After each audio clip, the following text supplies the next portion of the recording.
Loss অ্যাঞ্জেলেসে অবৈধ অভিবাসীদের আইনি সহায়তা ও দিনমজুরদের জন্য পরিচালিত ওয়ার্ক সেন্টারের বাজেট $3 মিলিয়ন উন্নীত করার দাবি উঠেছে।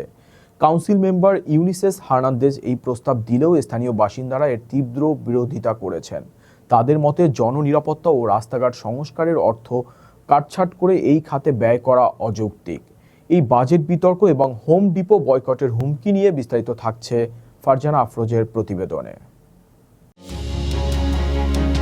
লস অ্যাঞ্জেলেসে দিনমজুরদের জন্য পরিচালিত সহায়তা কেন্দ্রগুলোর বাজেট 3 গুণ করার দাবি ঘিরে শহরটিতে রাজনৈতিক উত্তেজনা শুরু হয়েছে। একদিকে যখন 2028 সালের অলিম্পিকের নিরাপত্তা নিশ্চিত করতে পুলিশ বাহিনী অর্থের সংকটের কথা বলছে, তখন অন্যদিকে শহরের অভিবাসী সহায়তা কেন্দ্রগুলোর জন্য বার্ষিক $3 মিলিয়ন বরাদ্দ দেওয়ার দাবি তুলেছেন সমাজতান্ত্রিক কাউন্সিল মেম্বার ইউনিসেস হার্নান্দেজ।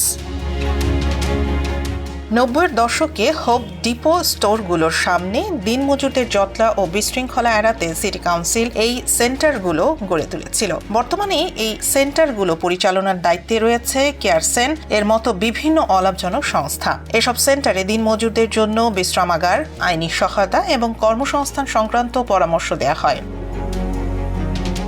সংস্থাগুলোর দাবি, ট্রাম্প প্রশাসনের অধীনে নির্বাসন বা ডিপোর্টেশন তৎপরতা বেড়ে যাওয়ায় বর্তমানে আইনি সহায়তার চাহিদা আকাশচুম্বী। তবে স্থানীয় বাসিন্দাদের একাংশ এই বাজেট বৃদ্ধির তীব্র বিরোধিতা করছেন। তাদের মতে যখন শহরের রাস্তাঘাট মেরামত বা সড়ক বাতি জ্বালানোর মতো মৌলিক কাজের জন্য অর্থের অভাব দেখা দিচ্ছে, তখন অভিবাসীদের জন্য এই বিপুল অর্থ ব্যয় অযৌক্তিক।